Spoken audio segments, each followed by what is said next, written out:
estamos num auditório, que fica ao lado da creche Lar de Maria, né? Então, a gente tem uma assistência aqui a gestantes, né? É um acompanhamento longo, onde elas fazem inscrição, né, no início do ano, quando ainda estão grávidas, e vão ficar com a gente até dezembro, né, aos sábados, aqui recebendo orientação maternal, oficinas de trabalhos, e vão ganhando neném ao longo do ano, né? Existe um berçário para dar também um suporte a essas mães durante o trabalho, né? E aqui elas chegam, tomam um café da manhã no sábado, né? Fazem uma orientação mais voltada à moral cristã. Depois a gente tem as rodas de conversa, né? Onde são trabalhados inúmeros temas, como o de hoje, né? Da prática da assistência social pelo governo. Então, esse acompanhamento é para que elas possam conseguir, né, independência não só, né, da parte individual, né, da parte como mulher, empoderadas, né, nos seus direitos, mas também, né, um apoio, né, emocional, por um período, né, que a mulher está muito sensível, e aí a gente consegue, né, fazer um trabalho, né, bem inclusivo, né, para que elas entendam, né, quanto força elas têm para elas poderem ser independentes, inclusive economicamente.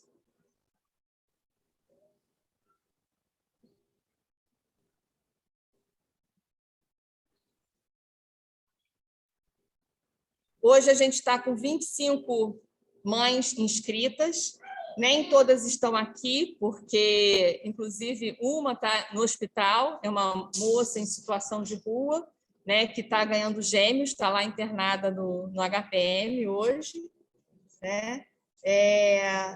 E já temos algumas, né, que já estão com os bebês no colo, né?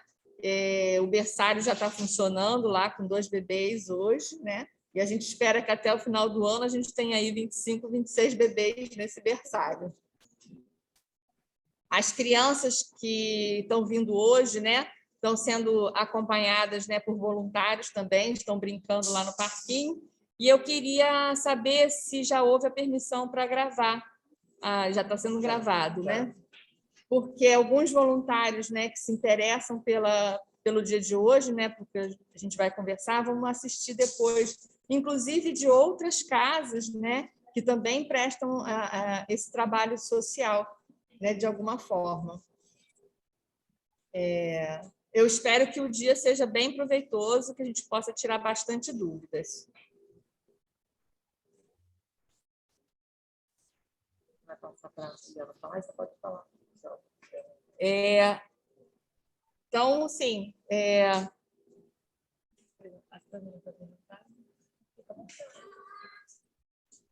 a gente quer apresentar, porque está aqui presente hoje, né, nossa presidente da União Espírita Macaense, a Tânia Jardim. Então, Tânia, se aproxima um pouquinho mais aqui, né, para você estar aqui, ó, a Tânia Jardim, uma pessoa muito conhecida na cidade, né, porque é muito envolvida em muitos trabalhos sociais há muitos anos, tá? Então, a gente está querendo que seja um dia bem proveitoso, e aí eu passo a palavra aí. Tânia, quer falar alguma coisa? Só muita felicidade, graças a Deus, por estarmos aqui no trabalho do bem. Ok. E aí eu pode começar. Eliana pode começar. Primeiramente, quero dar bom dia, né, saudar aí a todos e todas, agradecer o convite, né, da casa, pela oportunidade, né, de estarmos aqui falando um pouco aí dessa política, né, que para nós ela é cara.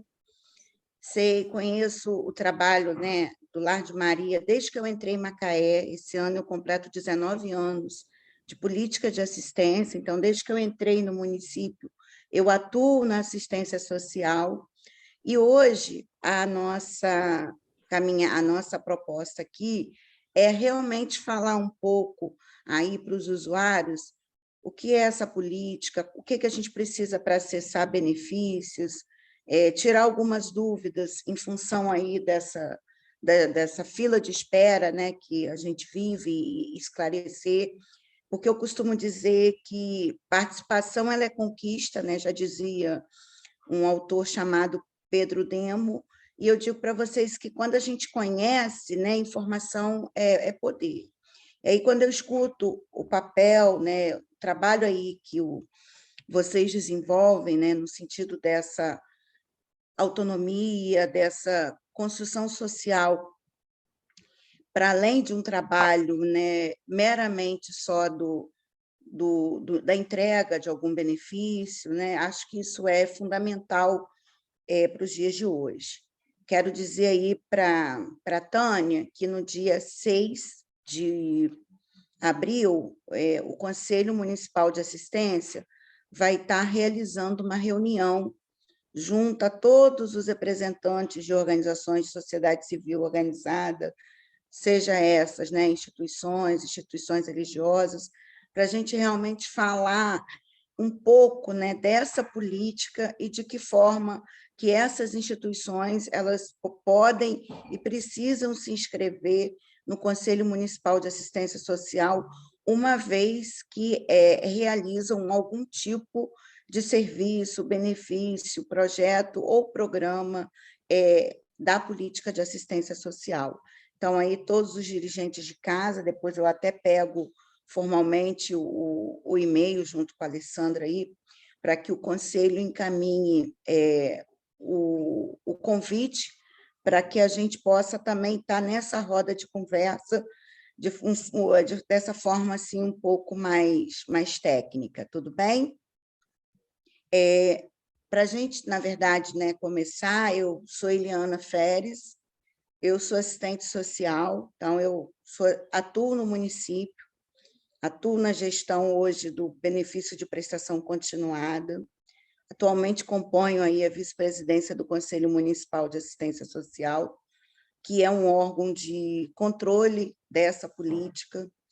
E aí, quando eu falo para vocês que quando eu conheci o Lar de Maria funcionava como creche. E nessa época, a política ainda podia cofinanciar os serviços de creche. Hoje não mais. Essa política ela vem ganhando uma organização e é importante que a gente conheça com esse propósito mesmo de saber, porque assim, a gente vai lá antes da Constituição Federal, antes de ter a assistência social como parte desse tripé aí da Seguridade Social, junto com a Previdência e junto com a política de saúde. Então, a assistência hoje, ela compõe a Seguridade Social do Brasil. É lógico que a gente tem muitas falhas, porque assim, a saúde é universal, todo mundo tem direito à saúde, e isso é fato, né? A gente pode ser a pessoa mais rica do mundo, mas se a gente sofre um acidente na BR, o local que vão levar a gente é para uma unidade pública do SUS. Então, nesse sentido, a saúde é para quem dela necessita, é universal. A assistência já tem um recorte de renda, e aí na política de assistência está lá para quem dela necessita. E a previdência social, ela é somente para quem contribui, para quem paga.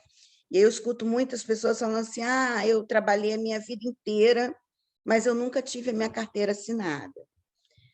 Hoje eu lido com o BPC, que é um dos benefícios da assistência social, né? Ele é um benefício de um salário mínimo, concedido a idosos a partir de 65 anos e a pessoas com deficiência. Só que o BPC ele tem um recorte de renda que eu não digo que é para quem é pobre, eu digo que é para quem é, vamos dizer assim, miserável, porque ele fala que para ter acesso a ele, a pessoa tem que viver com uma renda inferior a 1/4 do salário mínimo.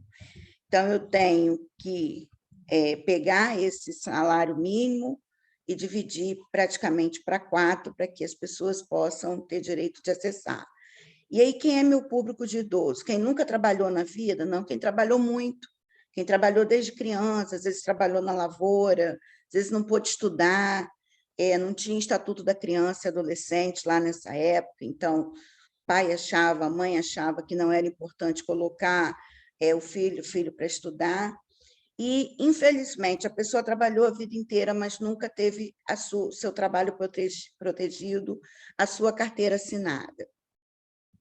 E aí, nessa questão, o governo, a partir de 1990, a Constituição foi em 88, onde ela cria aí a política, né, dentro da Seguridade, mas só em 1996 é feita aí a Lei Orgânica de Assistência, e esse benefício começa a ser implantado.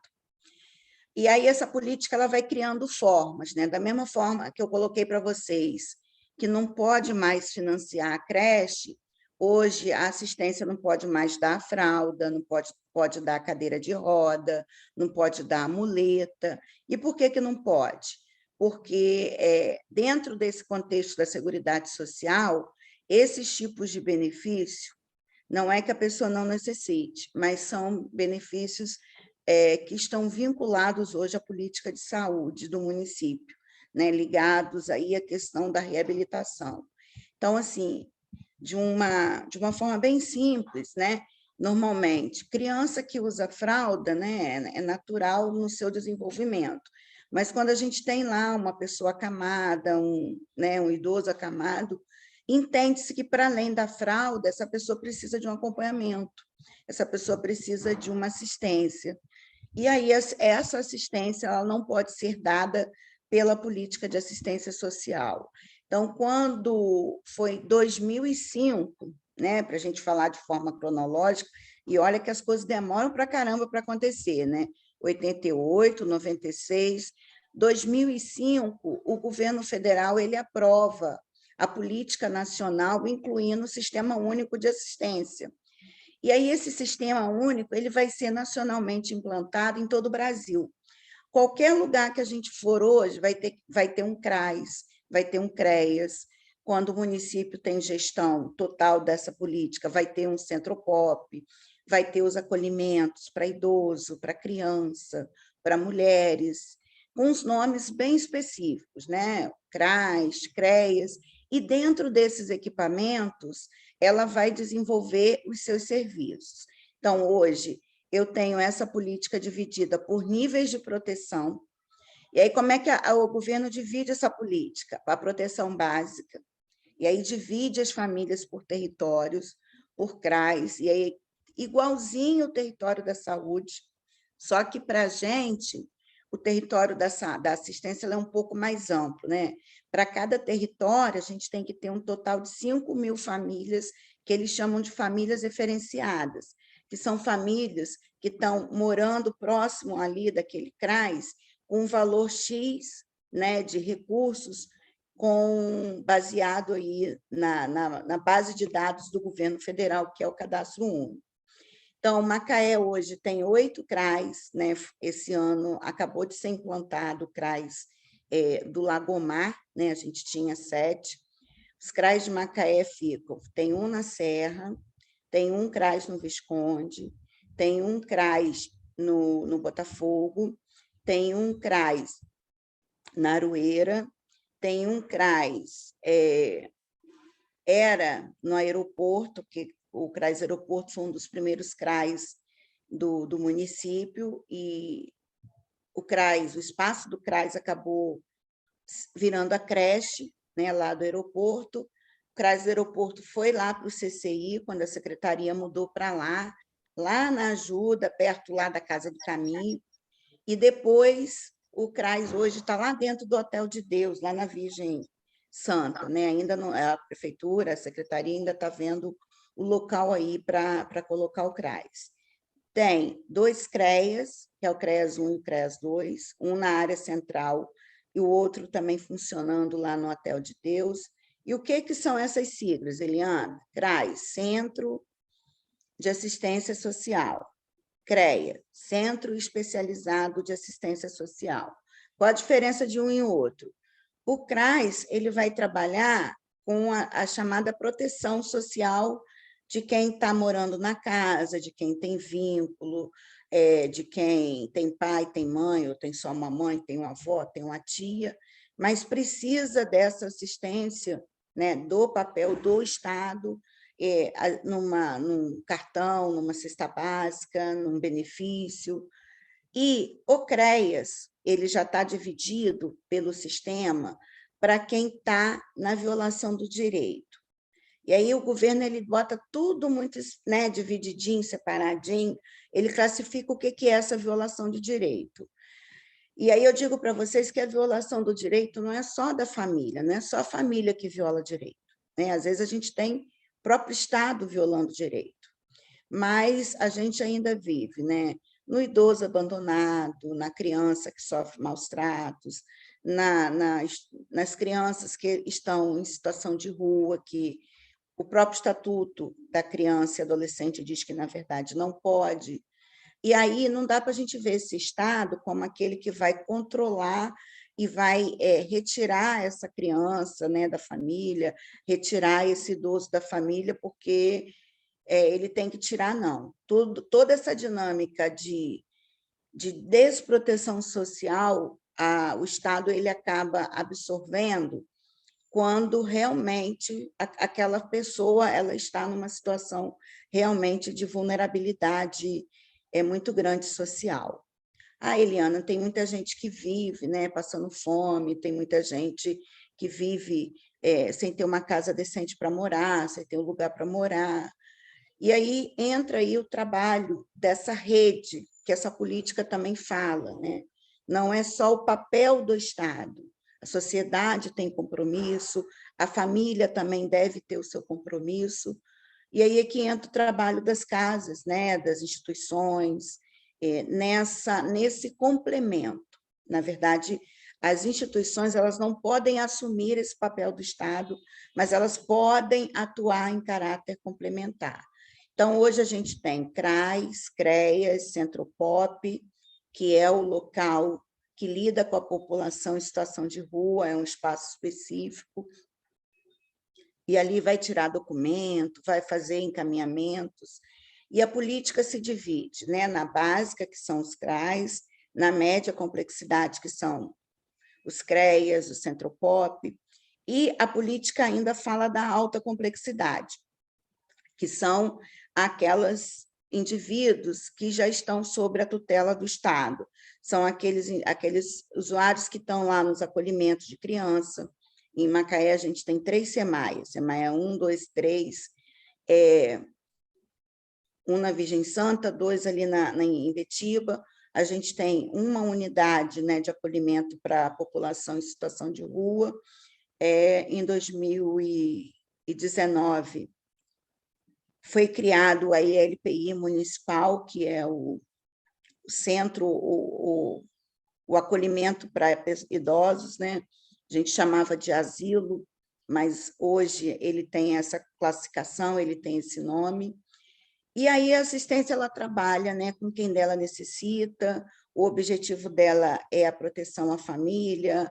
Aí a gente fala dessa matricialidade sociofamiliar em função desse perfil realmente, né, das mães. E aí eu acho que a gente precisa conversar um pouco sobre esse papel dessa mãe solo, dessa mãe que hoje está aí correndo atrás para manter o sustento aí do seu filho, da sua filha, porque realmente a nossa política hoje, o nosso maior público são públicos de mulheres, né? Dentro aí da grande estrutura da proteção social até de Macaé e nacionalmente. Eliana, como é que você sabe de tudo isso, né, desse perfil? Hoje, gente, qualquer acesso à política de assistência, ela precisa ser feita a partir do chamado Cadastro Único, que é um instrumento que o governo federal ele tem, não só para acesso, né, aos projetos, aos programas sociais, mas também para que ele consiga manter essa base de dados aí atualizada. E aí, entrando, né, no tema da palestra, como é que a gente acessa benefício da assistência? A gente tem que estar, né, todo mundo tem que estar inscrito no Cadastro Único. E hoje, quais são os benefícios que a gente tem? A gente conhece o antigo Bolsa Família, né? Hoje está com o nome de Auxílio Brasil, e aí a gente tem que ficar bastante atento, né? Porque o Bolsa Família era um benefício dentro da política, ele não era lei igual o BPCE, mas a gente ficou vários anos tendo o Bolsa Família, né? O Auxílio Brasil, ele nasce com data para começar e data para terminar, né? Ele começa no início desse ano e a data dele é até dezembro desse ano. Então, a gente, enquanto população, a gente tem que ficar atento, né? Naquilo que está sendo colocado aí em aumento de benefício, né? Eu sou trabalhadora da política, meu setor fica do ladinho lá do Cadastro Único, e assim, nós passamos 3 anos, né, do governo federal sem conseguir liberar um Bolsa Família para quem estava lá na lista de espera, porque, segundo eles, Macaé, né, eles definem pelo IBGE, eles fazem um cálculo, e Macaé já estava em 127% de atendimento do perfil do Bolsa Família.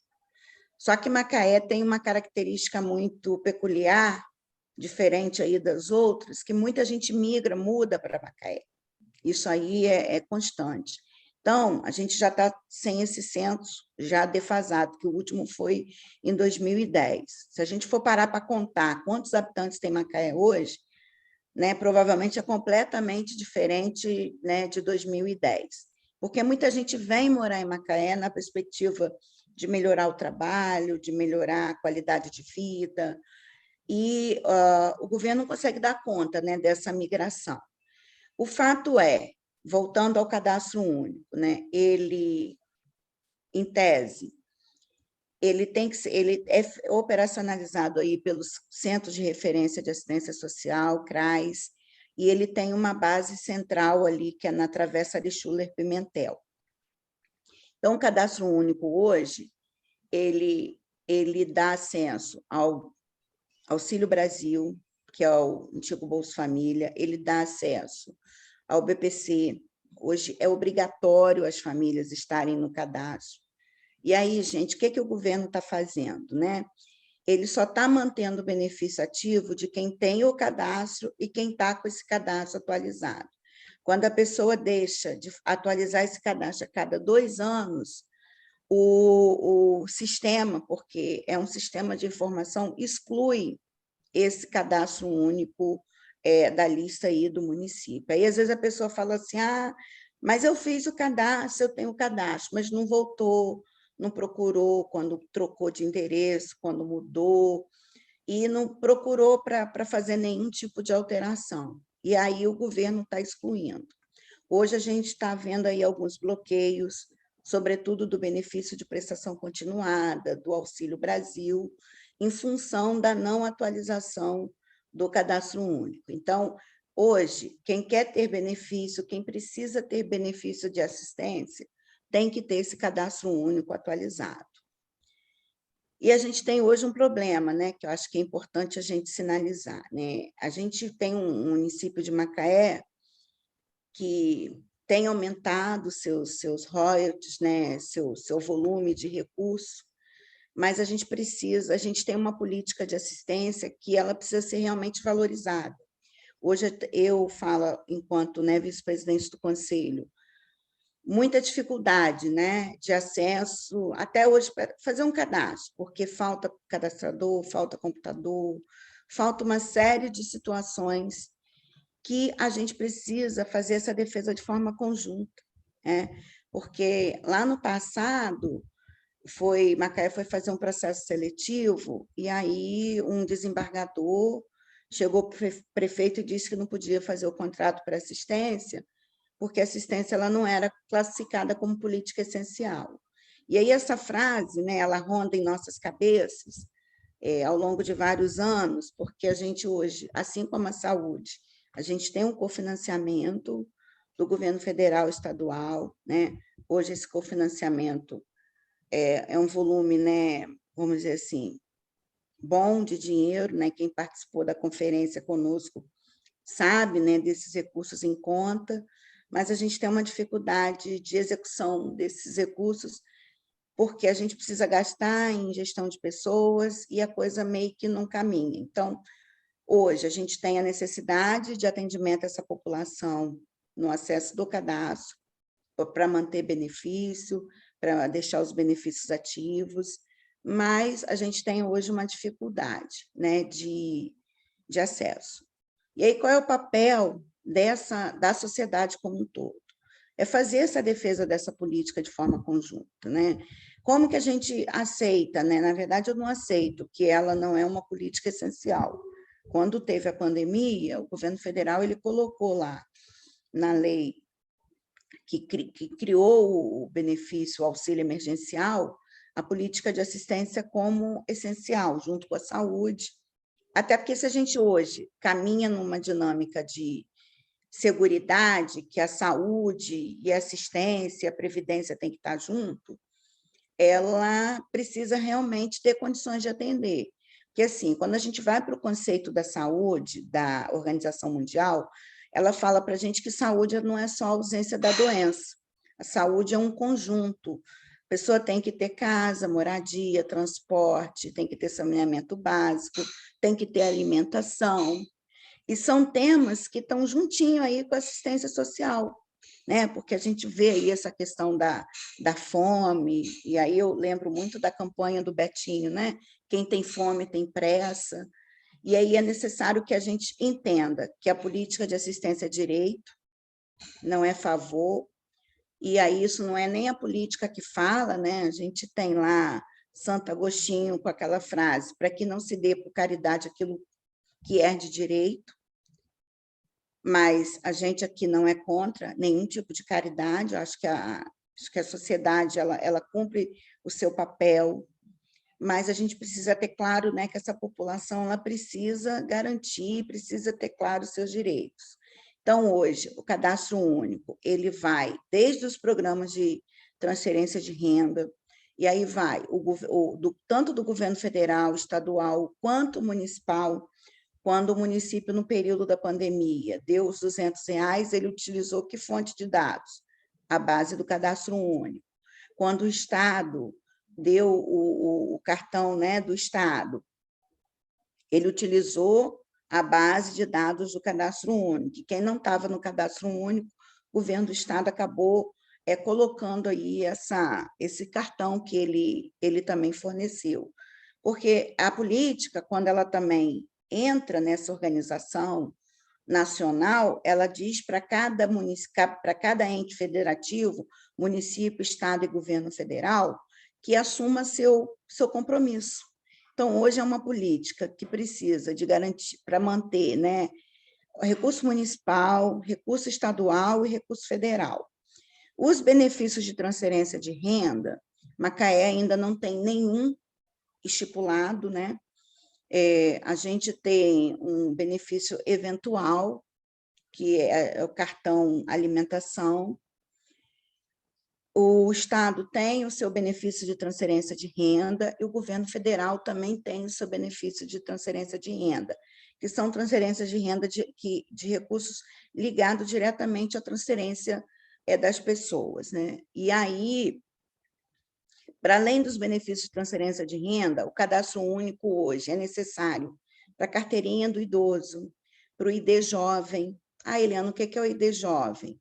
Aquele jovem que quer ter um preço de passagem mais barato para viajar, para ir, que quer ter um preço diferenciado no cinema, né? Esse jovem precisa se cadastrar, é um sistema específico do governo federal, mas o jovem também precisa estar no cadastro único.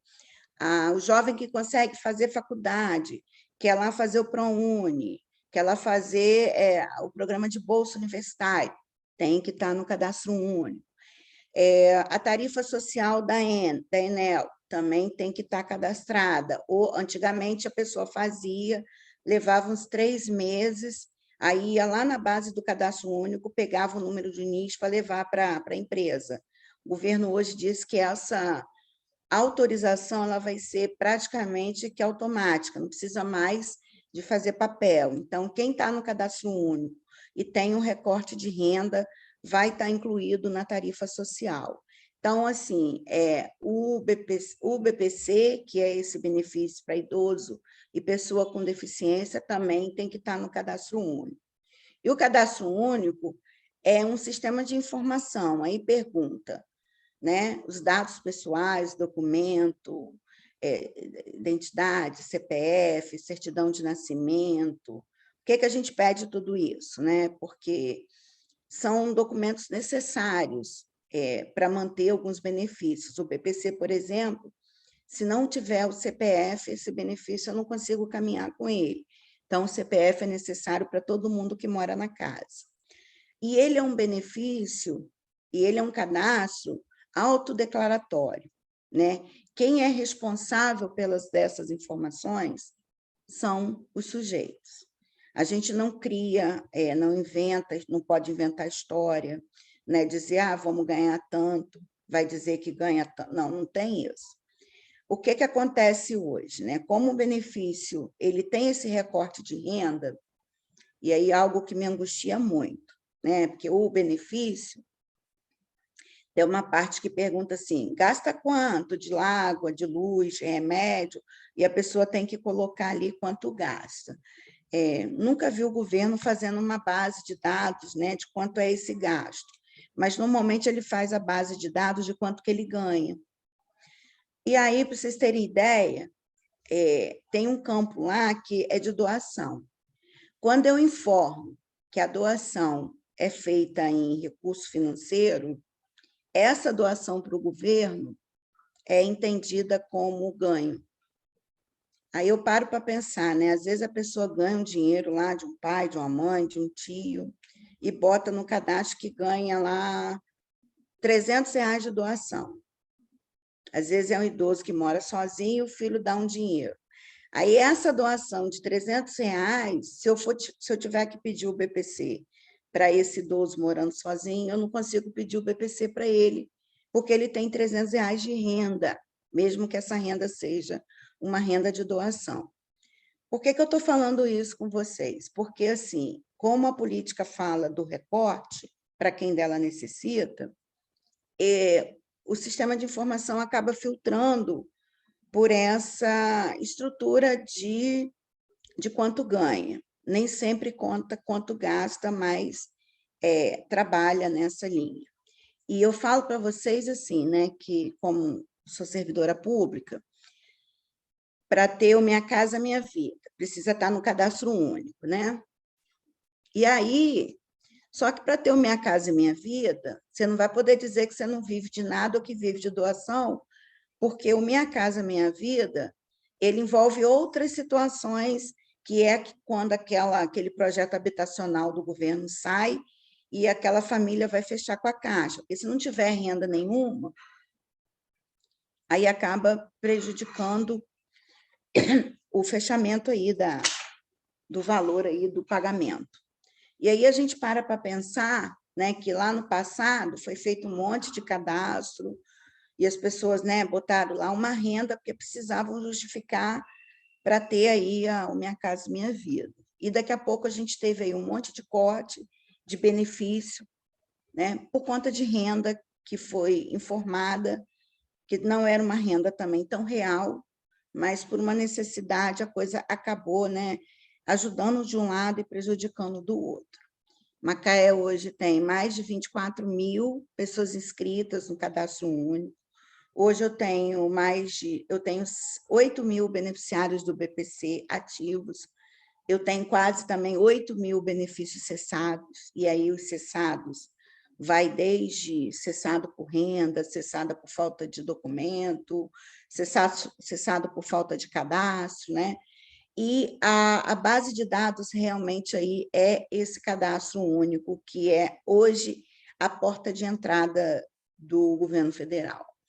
E aí a gente tem que também ter muito cuidado, né, com os rearranjos familiares, né, porque a gente tem a escuta qualificada, e às vezes na perspectiva, né, de eu garantir o meu benefício, eu acabo deixando o meu familiar desamparado, desprotegido, e isso também não é muito, vamos dizer assim, legal, né, para quem é trabalhador da política olhar. Eu sei que é o peso que, às vezes, se eu botar lá o idoso, que ganha um salário mínimo, né, de benefício, esse salário mínimo do idoso, ele acaba contando na renda familiar, e aí a pessoa, às vezes, fica fora do recorte de renda do auxílio, né, mais da Auxílio Brasil, e também de outros programas, mas a gente tem que ter esse cuidado, né, com essa composição familiar, com esse vínculo familiar. E aí, o que é família para o cadastro único? Família é todo mundo que mora na mesma casa, tá?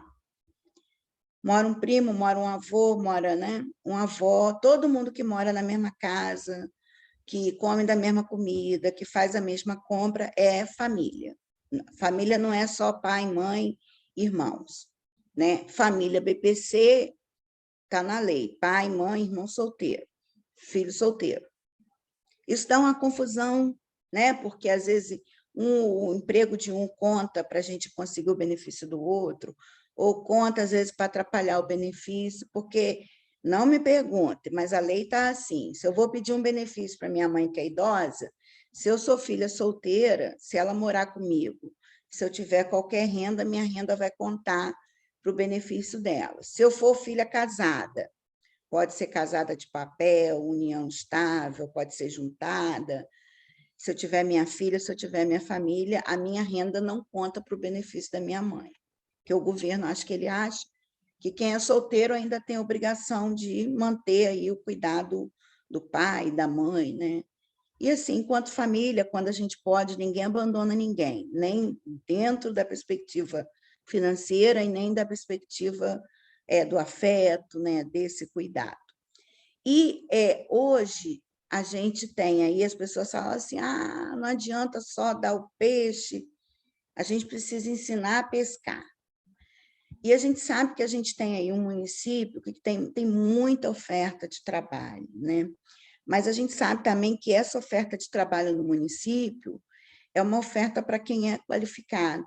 Eu, quando entrei em Macaé, eu cheguei a fazer um estudo sobre a migração, que a gente ainda recebia um público de fora, mas um público que tinha ensino médio, que vinha com uma certa estrutura para a busca de emprego nas chamadas empresas offshore.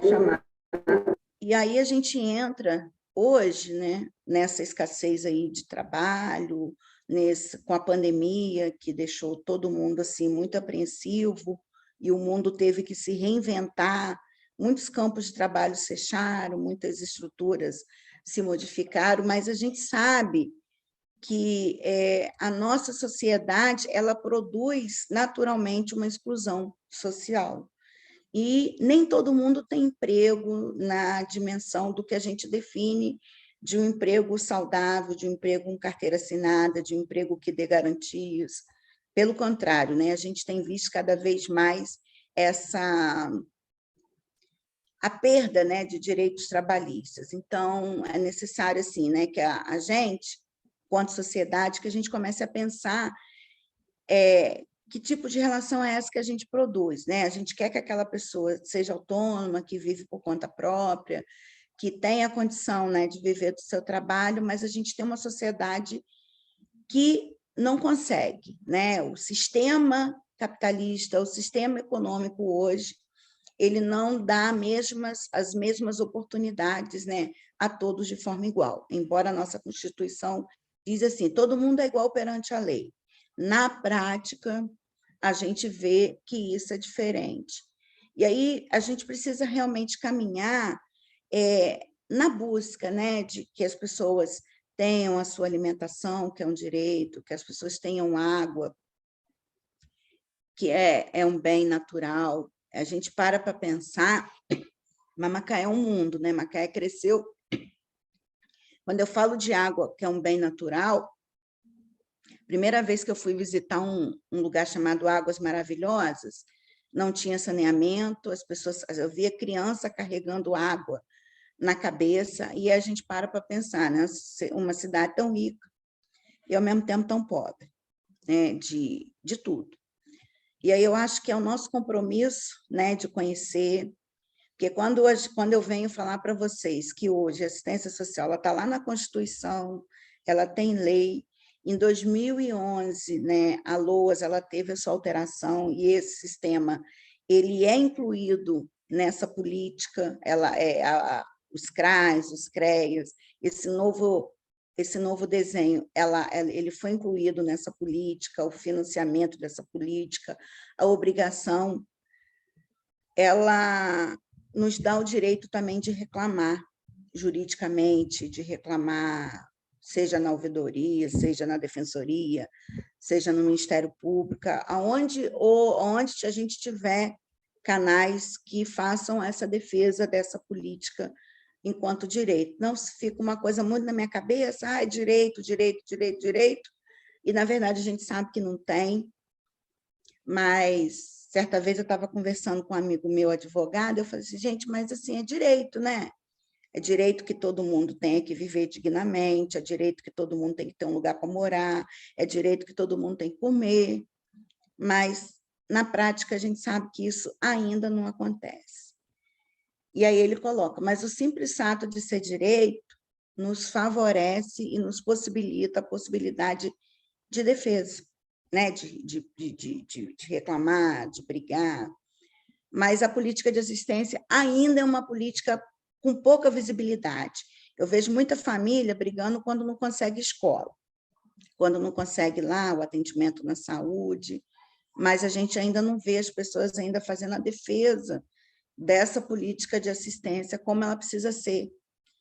E aí, quando eu me proponho a estar nesse espaço, né, como esse, de estar falando para vocês, não só enquanto assistente social, mas como conselheira aí do Conselho Municipal de Assistência, que está aí na luta, na defesa, né? Hoje, essa semana, a gente falou aí desse cadastro único, o quanto o município precisa ampliar a sua rede, ampliar seus servidores, para atender essa população, e aí a gente precisa de gente, a gente precisa de computador, a gente precisa de internet, a gente precisa de tudo, porque hoje é uma engrenagem, né? Ela é um sistema realmente que precisa estar juntinho.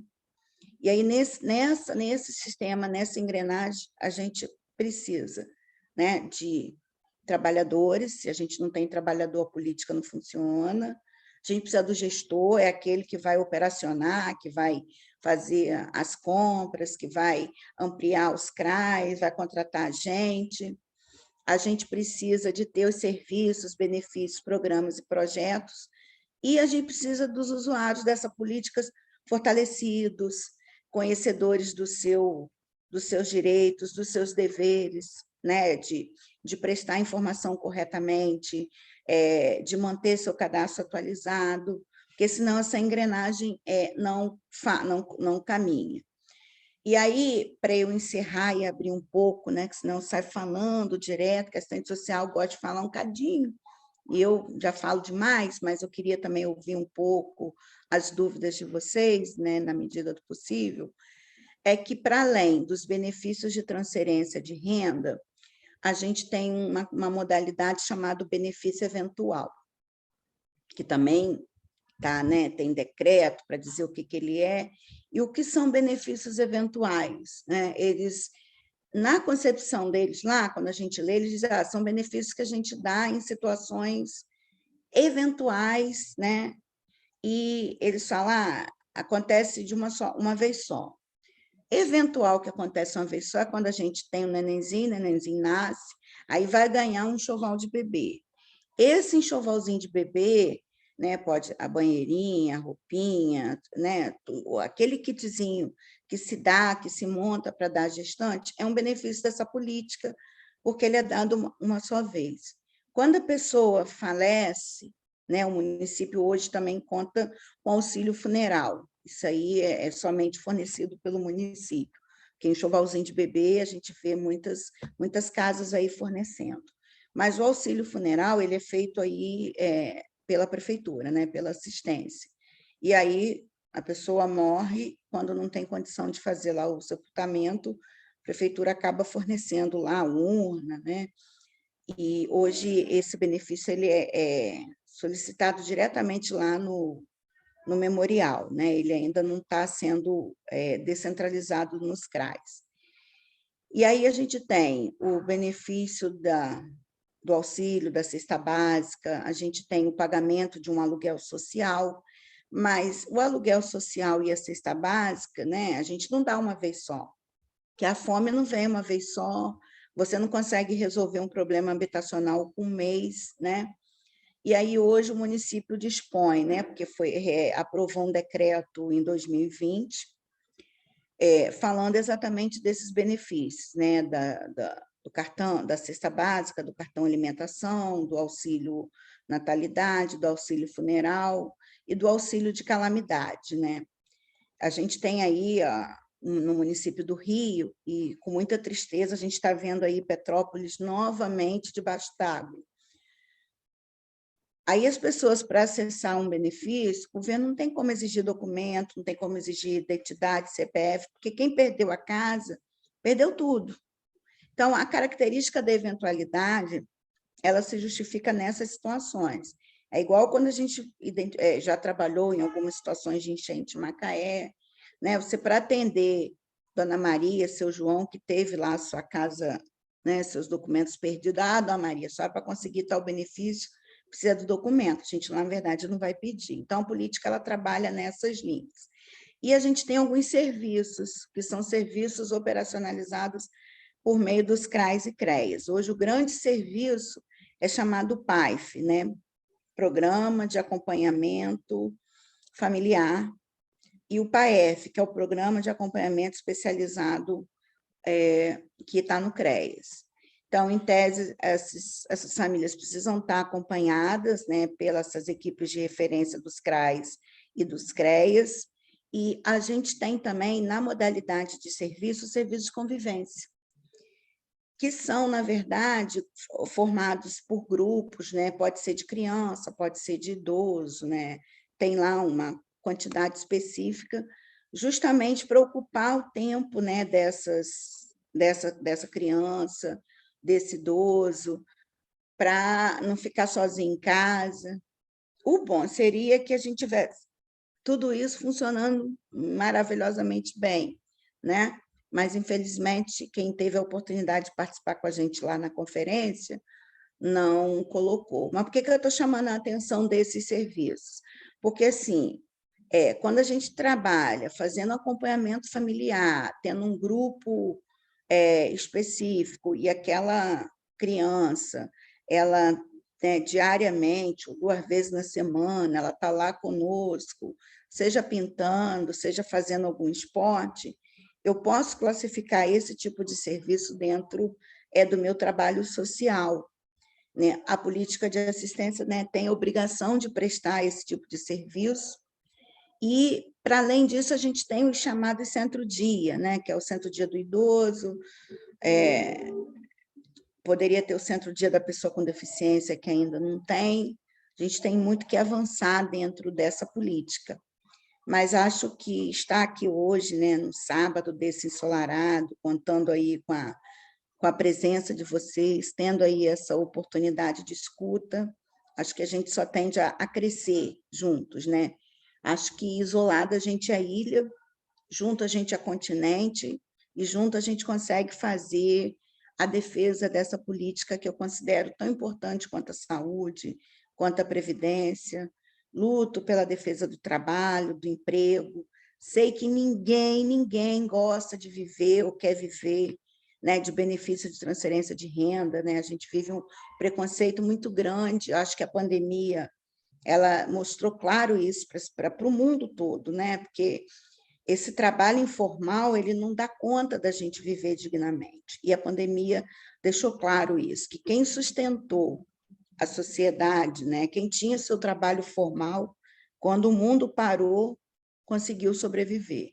E quem vivia, né, dessa informalidade, se o governo não chegasse junto com o auxílio, a gente, né, além de pessoas morrendo de Covid, a gente ia ter muitas pessoas morrendo literalmente de fome.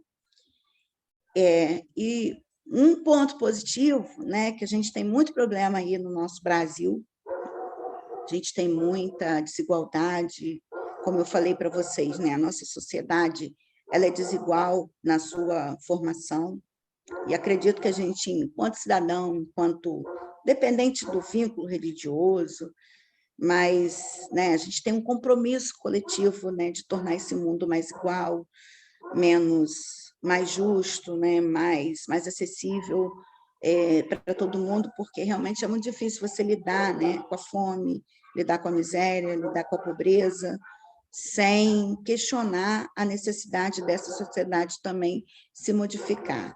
Eu costumo dizer que a gente viveu durante anos dizendo que a pobreza é culpa do indivíduo.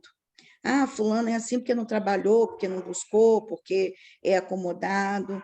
Na verdade, a gente sabe hoje que a pobreza, a miséria, ela é fruto realmente dessas relações sociais, e a gente precisa realmente, coletivamente, ter essa sociedade, relações sociais mais humanitárias, mais qualitativas, mais justas dentro dessa caminhada. Então, estou encerrando por aqui, desculpa se eu falei demais, mas é gostar mesmo daquilo que faço, daquilo que defendo, mas estou aberta aí para as dúvidas aí de vocês, de quem mais, né, se eu puder contribuir.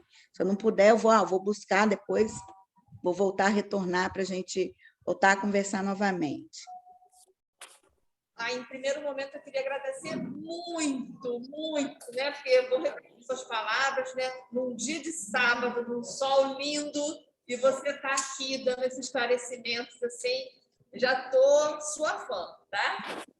Então, olha só, eu mesma queria já começar a tirar as dúvidas, tá? Eu também sou funcionária pública, trabalho na saúde de Macaé, e muitas vezes eu tenho que dar essas orientações, né, para quem eu estou atendendo. Então, vamos falar um pouquinho sobre essa atualização do CAD único, porque você citou, né, uma coisa que é quando muda de endereço. Então, assim, eu entendi, assim, se eu estou como beneficiário de alguma coisa, né, e estou inscrito no CAD único, se eu me mudar de endereço, a primeira coisa que eu tenho que fazer é procurar o CRAS. Mas tem outras situações também. E aí eu queria perguntar para você, nascimento, gestação e morte de alguém da família, isso também entra? Isso entra, né? Isso aí, inclusive, é necessário. E você que é da saúde, o governo hoje ele traz um benefício para esse auxílio gestante. Então, quando a pessoa está gestante, se vocês, esses programas são intersetoriais, se vocês não lançam no sistema de vocês a gestação, essa família não recebe o benefício, né, que é concedido para quem está aí nesse período da gestação, entendeu? Então, essa articulação intersetorial ela é necessária. Em tese, o governo pede para que o benefício seja atualizado a cada 2 anos, exceto quando a pessoa muda, alguém falece, alguém nasce, porque a quantidade de pessoas interfere nesse cálculo realmente do valor do benefício, né? Tanto para incluir quanto para excluir, tá bom? Então, é muito importante esse tipo de articulação e vocês, quanto profissionais da saúde, estejam atentos nesse trabalho de orientação aí desse público que tá na nossa ponta, mas está na ponta de vocês aí, porque procura aí o serviço de saúde, né? Tá bom? Então, olha só. Então, essas pessoas que estão gestantes precisam estar indo na unidade da saúde para poder, inclusive, o mapa do Bolsa Família já foi distribuído nas unidades de saúde essa semana. Então, todo mundo que está aqui, gestante, que está com bebê, e crianças, me tira uma dúvida, crianças até que idade que tem que fazer pesagem? Você lembra disso? Tem uma... Na verdade, o governo ele tem aí uma característica. Eu vou ficar no débito com você, porque assim, eu não estou aqui com a nova estrutura, mas eles consideram a primeira infância, né? E aí isso aí é obrigatório, e não só a obrigatoriedade da saúde e da pesagem, né? Mas também dessa criança, a primeira infância era até, era de 0 a 3 anos, né? porque depois essa criança ela tem que estar numa escola. Aí o acompanhamento do governo se dá pela estrutura do colégio, mas acho que depois eu vou pedir à coordenadora do Cadastro Único para a gente fazer uma reunião conjunta, até para explicar como é que estão essas regras a partir do Auxílio Brasil, porque eles estão mudando algumas questões, mas, independente da estrutura do cadastro, a questão do acompanhamento à saúde, né, de ter a criança na escola, também é um direito dessa família.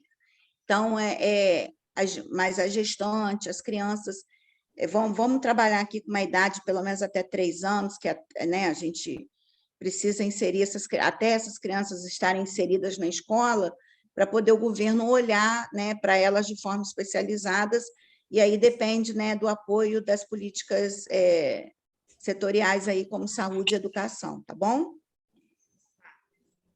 Eu vou me dirigir agora ao pessoal para saber se tem alguma pergunta específica, tá? Para eu trazer para você. Alguém? Todo mundo aqui parece que dificuldade. Porque ela falou que é uma dificuldade, pelo que eu li mais ou menos.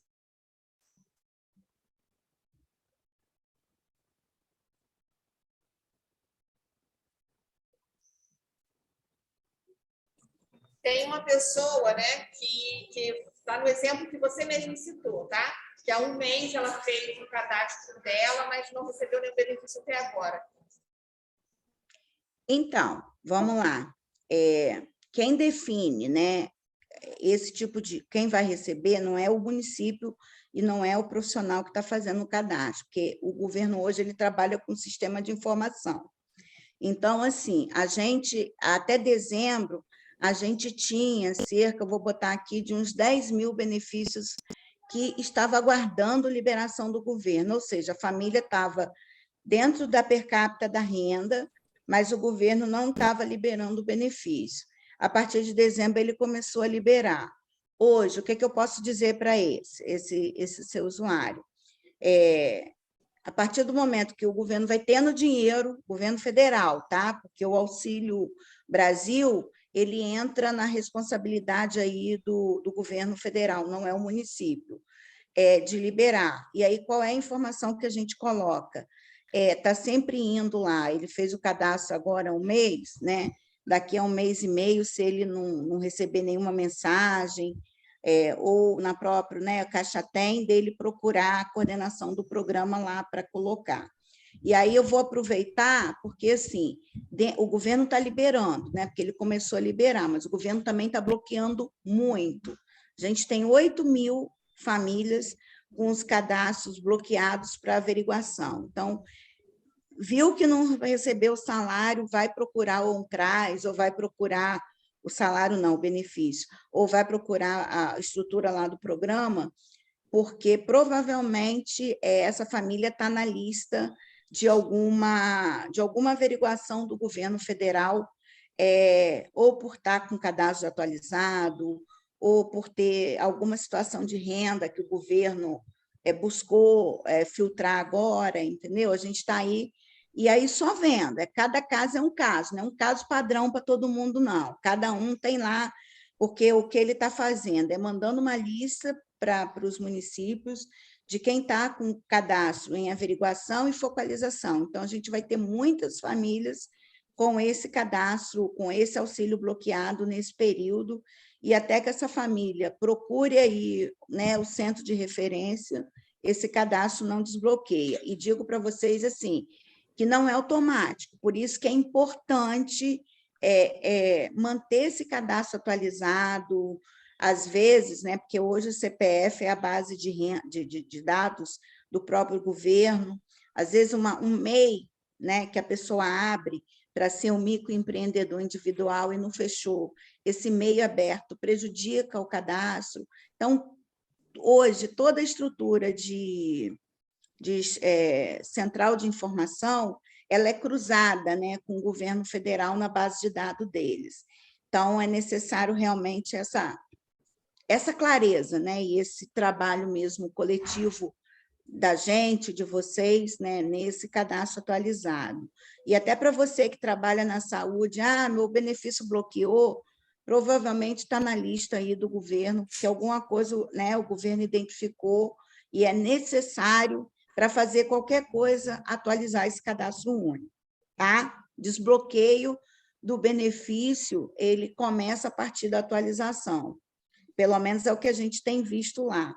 Aí tá, atualizou, vai ser automático? Aí vai depender do próprio sistema de informação do governo federal. Então, assim, a gente que tem as famílias, vocês aí que trabalham com o público, sempre nessas rodas de conversa é importante alertar, né, para essa necessidade aí sempre de atualização desse cadastro, embora o governo também ele acaba tentando se comunicar com as pessoas através da sua base de informação.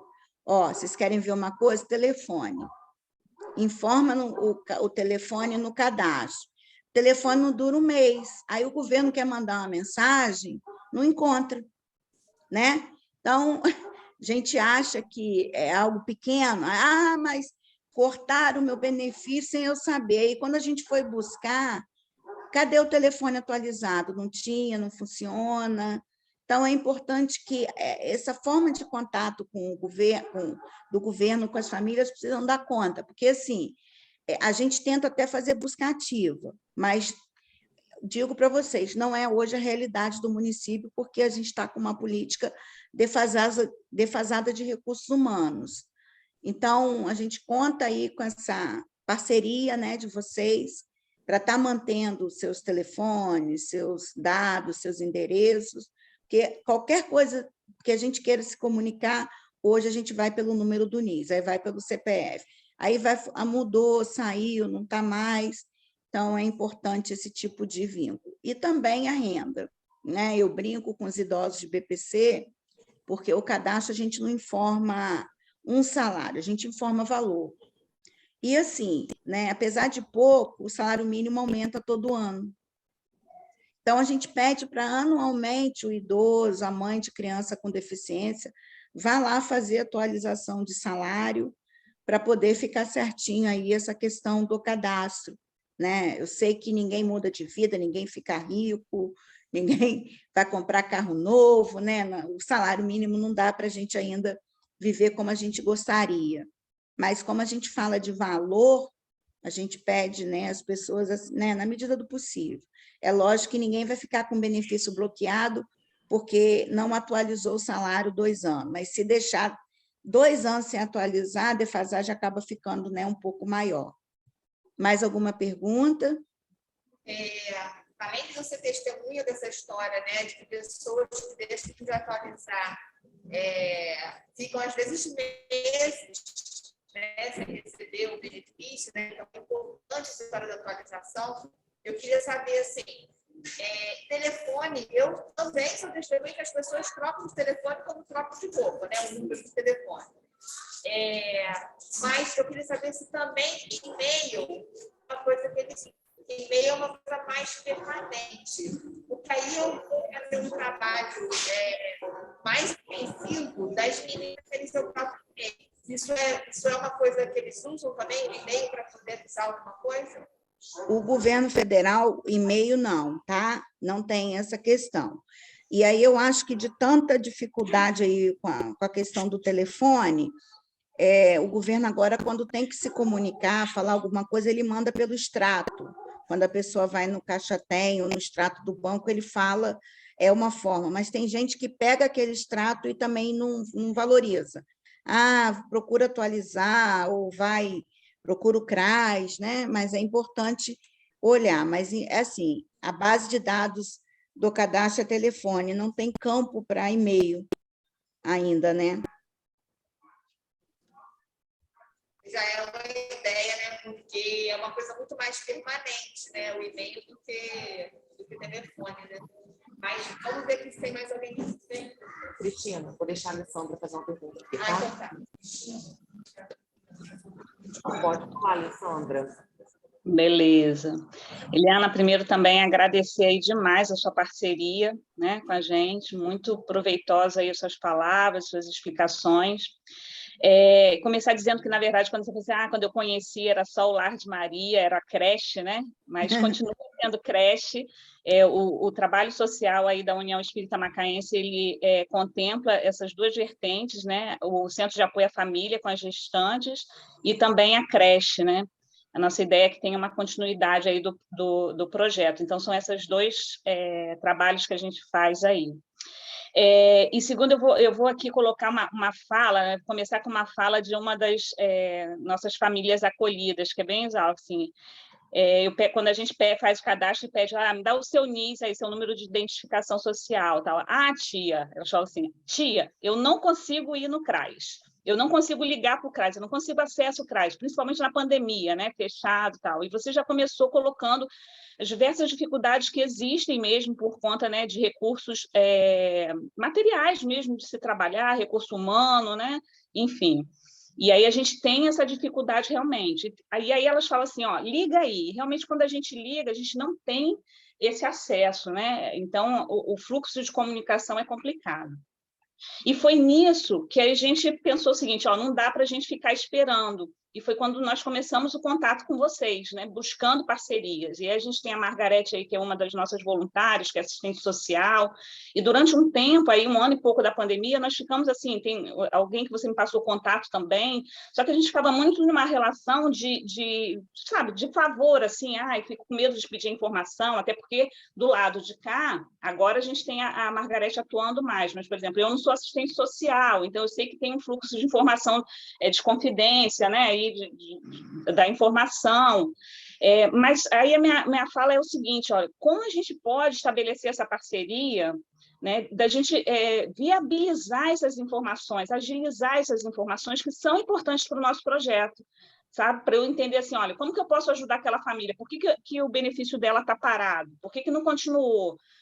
Existe uma forma assim da gente, eu sei que tem a questão do projeto, né, da inscrição no Comas, que a gente está voltando com essa inscrição, mas isso facilitaria o nosso acesso a essas informações de forma oficial, digamos assim, entendeu? Sem ser essa troca de favor.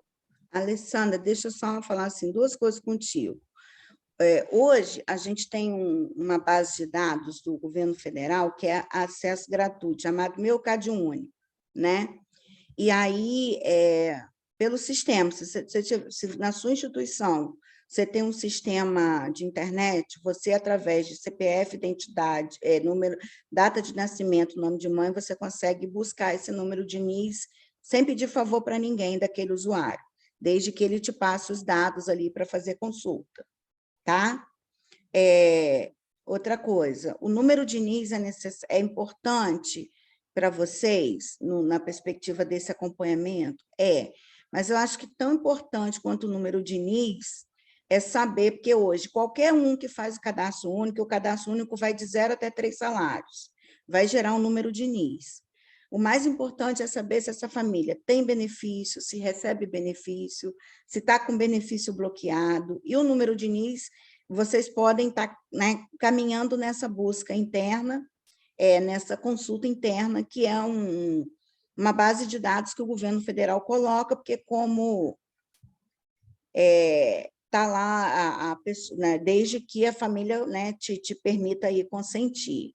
Mas eu vou estar conversando porque, assim, essa base de dados, ela é base de dados do governo e a gente realmente não pode estar liberando listagem, não pode estar liberando número de NIS de forma, assim, aleatória, entendeu? Sei da dificuldade, sei que o usuário pode estar, né, ter lá seu número de NIS, número lá do benefício, mas me comprometo a, numa reunião próxima, de convidar, da gente sentar com a gestora do Cadastro Único, mas aí seria algo mais institucional, para poder conversar sobre isso, né? E a gente vê de que forma que essa parceria com a prefeitura, na verdade, vai qualificar aí o trabalho de vocês, tá bom? Excelente, acho que já é um caminho, né? E vai ajudar muito, acho que para ambos os lados, né? E aí, no atendimento final, são as famílias acolhidas que nós temos aí nos projetos, diversos projetos, né? Hoje, por exemplo, a gente tem várias outras casas que fazem trabalho social, né? A gente tem o Vicente, que trabalha com o pessoal de rua, né? População de rua, tem a Casa do Caminho, enfim, várias casas aí com trabalhos sociais, né? Ações ou projetos sociais que precisam dessas informações. Obrigada, Eliana. Hoje a Casa do Caminho ela está até conosco, né, como conselheiro dentro do conselho. Pierre já participou outras vezes, e aí no último fórum meio que fiz um apelo, né? A Casa do Caminho é bem parceiro e é importante realmente que vocês se organizem para estar se revezando, né, nesses espaços de controle social. É uma luta árdua, né? Mas é um espaço também de enriquecimento muito grande. E, assim, parênteses, né? Quando eu falei lá da creche, é porque a creche, né, era financiada com recursos, na época que se podia fazer convênio pela assistência. Hoje não mais, foi nesse sentido, né? Não que vocês não continuem mantendo aí o trabalho da creche, né? Que Entendi. Tem uma outra fala sua também, numa outra conversa que a gente teve, né? Enquanto projeto, né?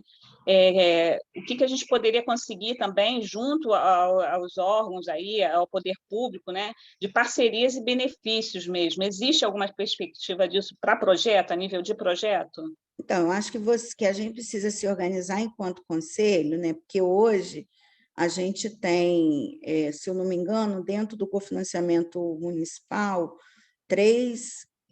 quatro instituições cofinanciadas, três instituições, que vamos lá, a PAI, Pestalozzi e Portadores de Alegria. E de cobrar da prefeitura edital público, né? Porque, por exemplo, o Fundo da Criança pode cofinanciar projeto social voltado para a criança, entendeu? A própria Lei 13.019, que é a Lei do Marco Regulatório, que o município ele pode abrir uma ampla concorrência para projetos com famílias, seja, né, só que hoje a gente fica limitado, né? A gente já viveu uma época de ter muita instituição cofinanciada. Eu digo para você que quando eu entrei no município acho que era mais de 50 instituições cofinanciadas, entendeu? Hoje, dentro da assistência, a gente tem 3, as duas unidades de acolhimento para idoso, que é o Recanto, né, e lá de Imbetiba, eles são financiados pela saúde, mas essa organização das instituições em bloco, né, de cobrar, porque isso a lei permite, né, esse tipo de financiamento, ela só não pode se dar na modalidade realmente do favor. Eu sou uma pessoa muito amiga do prefeito e quero que o prefeito financie minha instituição. Não. A prefeitura tem que lançar um edital público, esse edital tem que ter ampla concorrência, e todo mundo tem que se lançar, né? Apresentar projeto. Hoje, essa transferência de recurso ela precisa se dar dessa forma, né? Por conta da lei do marco regulatório. E eu vejo assim, que Macaé tem muitas instituições que desempenham projetos e que poderiam, né, estar ampliando essa rede, até em formato de rede, né, porque na reunião do dia 6 a gente vai ter a oportunidade de conversar melhor um pouco dentro dessa relação mais institucional aí, né, do que é um projeto de assistência, o que é quais são as responsabilidades quando a gente inscreve aí a nossa instituição no Conselho Municipal de Assistência, que a gente se coloca aí como realmente serviço, benefício, algum projeto e programa de assistência social. Mas no dia 6 eu vou conversar um pouco mais, porque assim envolve CNPJ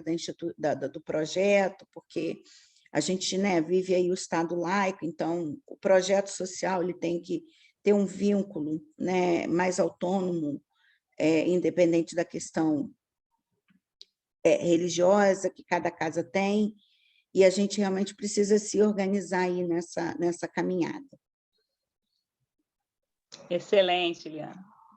Obrigada aí. Liana, tudo bem? Muito prazer em estar com você aqui. Obrigada. Agradeço, né, como voluntária aqui do CAF. Eu achei ótimo essa oportunidade, é o primeiro passo para a gente estar, né, estreitando essa relação.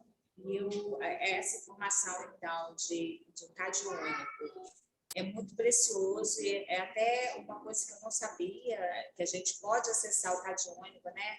Como a gente acessa o meu INSS, acessar o CAD único para ter essas informações.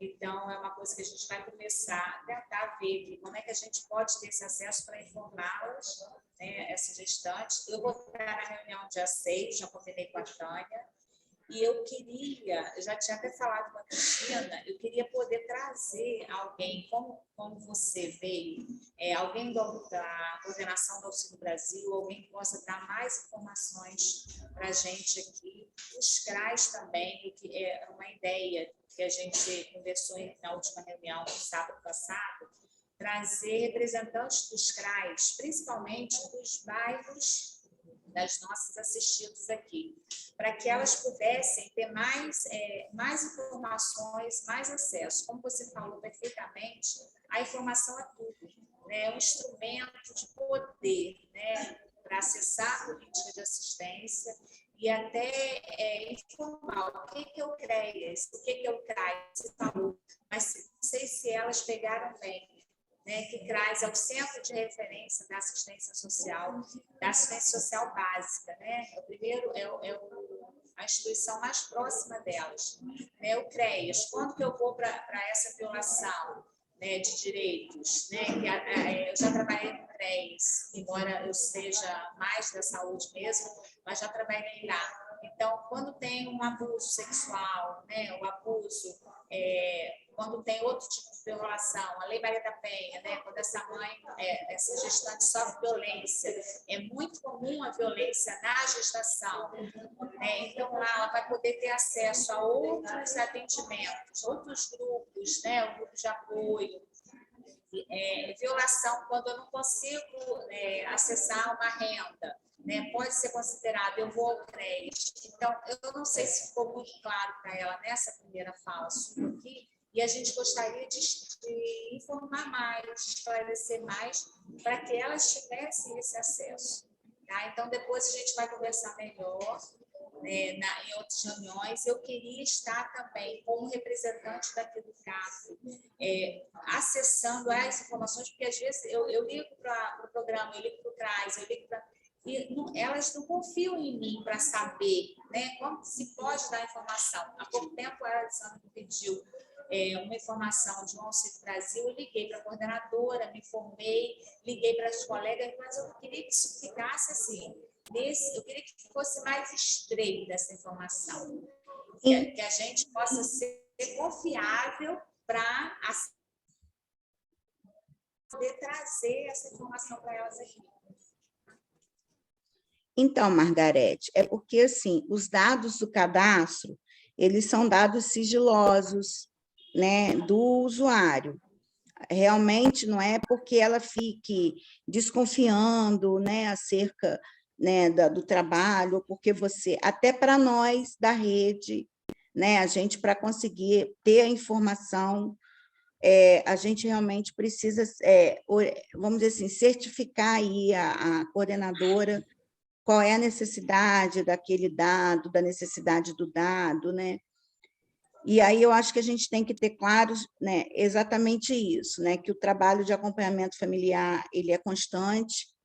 Eu queria muito realmente estar, né, presencialmente, acho que o vídeo torna a gente numa relação um pouco mais fria, mas eu resido em Campos, tentei até uma colega hoje para estar presencialmente aí de CRAS, estreitando um pouco mais essa relação.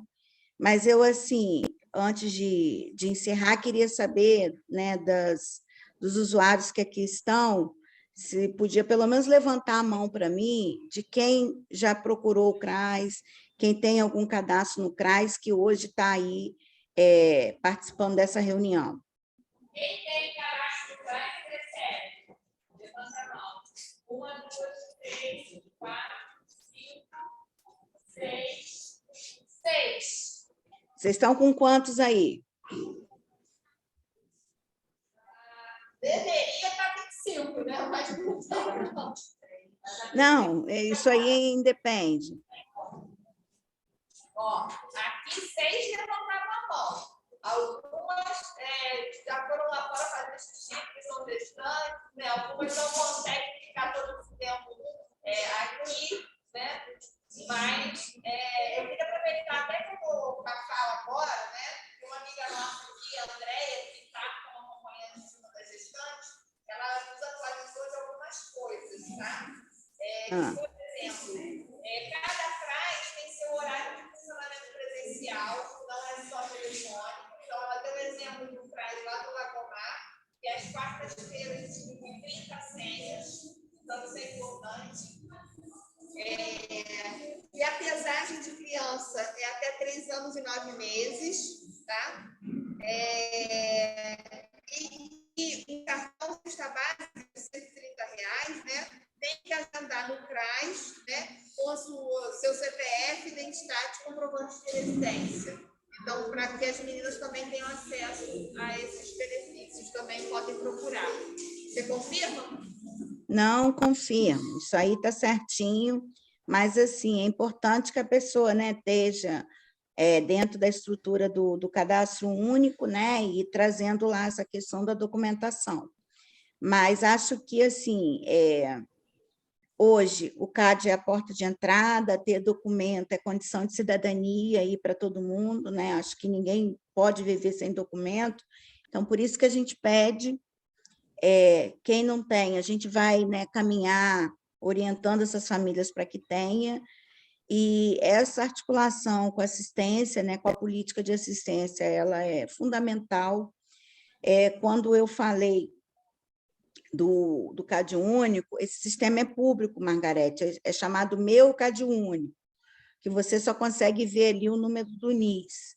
Até porque a gestora do cadastro, ela tem lá um documento, uma rigidez, né, de que informações de cadastro são sigilosas, porque senão também a gente perde aí a credibilidade desse trabalho com a população. Então, a gente precisa também ter claro que tipo de articulação que a gente precisa ter, qual é a necessidade, né, dessa base de dados, e caminhar numa institucionalização mesmo, né? Porque, assim, hoje o trabalhador, para ter acesso ao cadastro único mesmo como consulta, o instrumento, é um sistema, a gente tem que ter um termo de autorização, eu tenho que ter meu CPF e o meu celular logado, é igual banco, eu tenho que ter uma senha de acesso para poder entrar na base de dados para consulta, mas dentro dessa perspectiva realmente, né, do trabalho de acompanhamento. Então, acho que para frente, a própria Margarete, na qualidade de assistente social, pode traçar um pouquinho mais do perfil desse público, né, de usuários que vocês têm aí hoje, por território, por faixa etária, e ver quais as chances, né, de um aprimoramento desse trabalho mais intersetorial. Porque, como eu bem disse, sozinho a gente não caminha muito longe, né? Acho que o coletivo é isso, é algo que nos fortalece.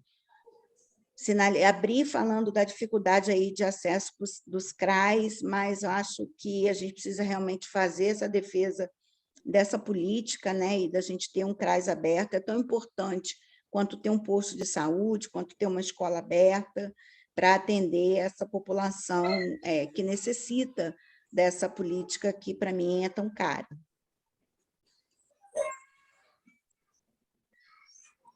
Então, eu acho a gente já vai começar a trabalhar nessa perspectiva de estar vendo cada uma delas, há quanto tempo não atualiza o CAD único, né? O que mudou em relação, se o representante familiar é o mesmo, se houve mudança, né? O perfil dessa família, o que mudou, e já atualizando esses dados. Acho ótimo. E depois a gente vai estar conversando, então, na reunião, e eu posso já começar a levantar esse perfil. Quem são essas usuárias, onde moram, né, a faixa etária, o grupo familiar. A Alessandra tem já as fichas de todas as assistidas, né? Porque quando elas se inscrevem já é feito, mas não existe um perfil social. E aí eu já vou estar trabalhando a partir de agora, conversando já com ela, traçando esse perfil social e a gente começar a criar a nossa ponte aí. Né? Sim, eu acho que nesse perfil, e ter esse perfil é necessário até para vocês montarem, né, esse projeto de acompanhamento de famílias, até para inscrição no próprio Conselho de Assistência, né? Porque o que caracteriza uma instituição, um serviço, um benefício é justamente esse trabalho sistêmico aí de acompanhamento familiar.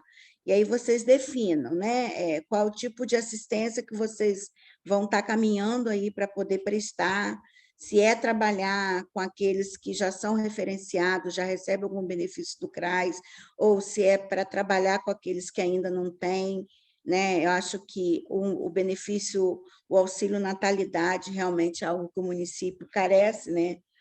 Já faz tempo que ele não distribui, então seria tranquilo, né, trabalhar com a questão do enxoval de bebê aí, mas eu acho que esse trabalho intersetorial ele é importante, mas assim, esse perfil realmente é necessário, né, que vocês comecem a ter, né, de grupo, composição, né, faixa etária, tá bom? Para vocês começarem aí a realmente instrumentalizar o trabalho social aí que vocês, né, tão bem aí desenvolvem nessa proposta de acompanhamento das famílias. Tá ótimo. E uma coisa só para fechar, uma preocupação que a Alessandra tem, e que é uma coisa que tem sido recorrente, muitas vezes vem uma família numa situação de emergência. Vem solicitar, eu não estou recebendo, não recebo nada. Esse não recebo nada, a gente fica sem saber, né? Como é que atende? Será que não recebe realmente no Penso Brasil? Mas às vezes recebe cesta básica numa instituição, às vezes recebe algum tipo de assistência e não diz para a gente. Então, a gente precisa ter realmente um acesso maior ao que realmente acontece com ela, se não tem, não está assistida por nenhuma outra instituição. E isso é uma coisa que a gente pensa até em futuro. Ter algum tipo de... Eu não sei, essa interface com outras instituições assistenciais do município, né, para saber, para que a gente possa, como tem o cruzamento de informação do governo federal, a gente ter também esse cruzamento de informação, não para ser só a vigilância, mas que a gente possa otimizar recursos. Tá? Eu acho que, não sei se ficou claro para você. Há um tempo atrás, não sei como é que está agora, porque assim, né, esse trabalho da vigilância não sou eu que caminho, mas assim, todo o pagamento federal ele está publicamente lá no sistema de informação do governo federal, no portal da transparência, porque é verba pública, né? Para além da base de dados aí do governo federal, porque são duas questões, tá? CAD único é base de dados, número de NIS. CAD único não diz para mim se a pessoa está recebendo Bolsa Família, se está recebendo auxílio do governo municipal ou estadual. Acho que a gente precisa ter claro. O programa Auxílio Brasil agora, né, que ele tem lá, né, está trazendo aí a questão da per capita, falei de 0 a 3, mas até completar 4 anos, mas a lógica, né, permanece, que é a fase, né, da criança entrar na educação infantil. Então, a saúde precisa, né, pesar até esse período. Do ponto de vista da política intersetorial, né, nossos indicadores da saúde é um dos mais baixos em termos de acompanhamento familiar, então é algo que também precisa conversar. Mas, assim, eu acho que essa reunião de hoje, se vocês puderem estar, né, no dia 6, lá no Paço, né, que a gente vai falar um pouco mais de forma técnica, realmente, né, desses serviços, desses benefícios, Hoje vim falar mais especificamente, né, da porta de entrada, da necessidade do cadastro único. O cadastro único realmente ele tem esse olhar de especificar um pouco mais, né, do governo entender quem é pobre, quem é extremamente pobre, né, quem está nas famílias, e hoje a gente tem esses dados que a gente pode estar, né, depois estar socializando, até porque são dados públicos. Se vocês entrarem no governo, deixa eu pegar o termo aqui, relatório de informações sociais, e jogar no Google, vocês vão clicar lá, município de Macaé, estado do Rio, e ali vocês têm os dados, não individuais, não, mas os dados coletivos, do percentual de beneficiários de Macaé, do Bolsa, do Auxílio Brasil, do BPC, de famílias extremamente pobres. Esses dados são públicos, tá? Não são dados sigilosos. Dados sigilosos são dados das famílias que quem é trabalhador não pode também estar socializando.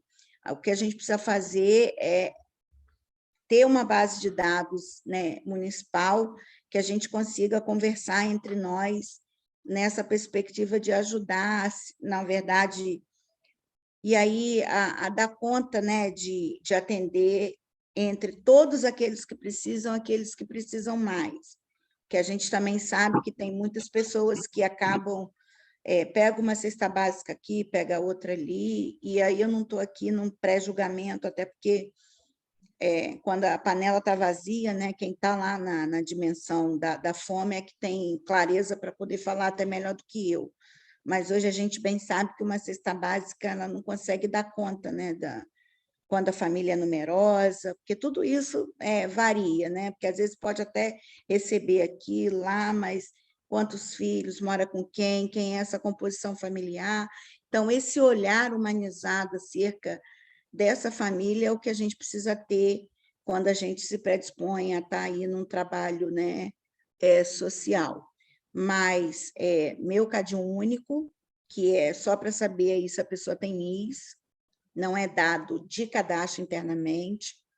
Esse mapeamento de território de famílias é importante que vocês façam, até para você ter o vínculo com o colega que está lá no território dele, porque eu acho que é um trabalho que também agrega, e eu acho que a gente está junto aí nessa caminhada coletiva. Nós vamos agradecer muito a você. Estamos no final. Todos os meus questionamentos vão continuar nesse caminhar que a gente, né, hoje, cada vez mais estreitou. E dizer para você uma alegria enorme. E o movimento espírita, a nível nacional, e eu particularmente tive a oportunidade, quis Deus, né, me permitir em todas as fases da minha vida, onde eu estive em algum setor, eu acompanhei essa caminhada em 88, em 96.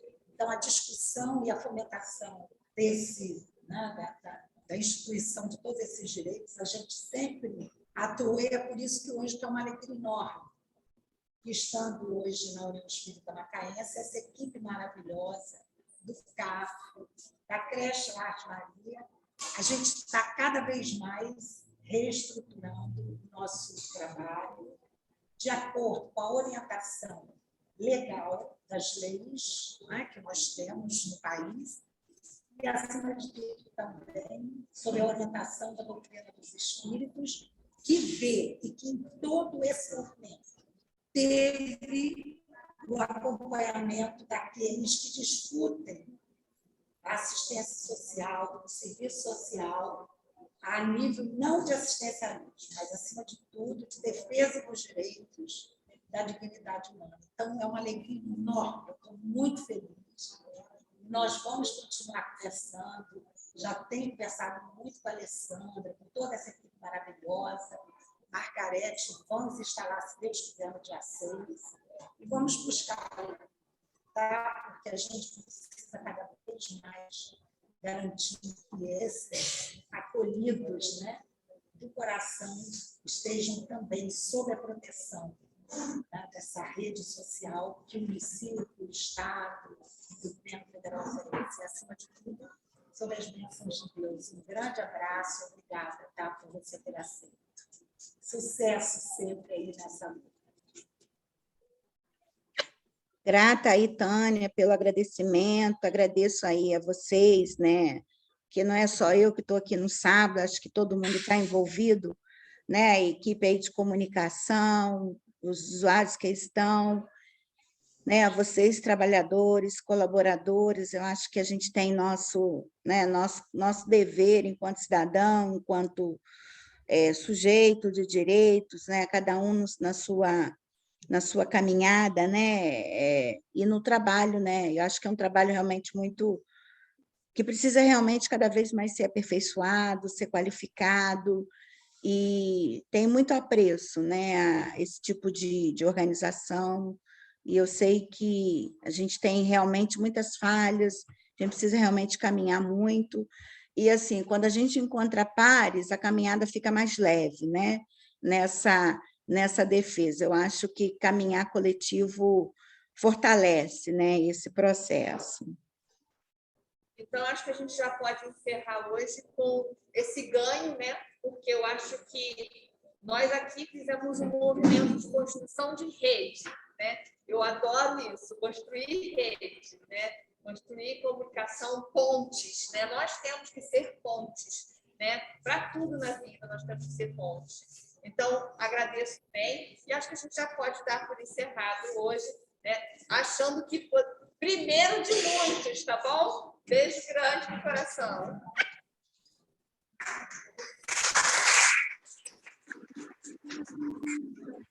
Tchau, Eliana. Tchau, pessoal. Estou muito feliz. Beijo. Até semana que vem para o trabalho. Meninas, olha só.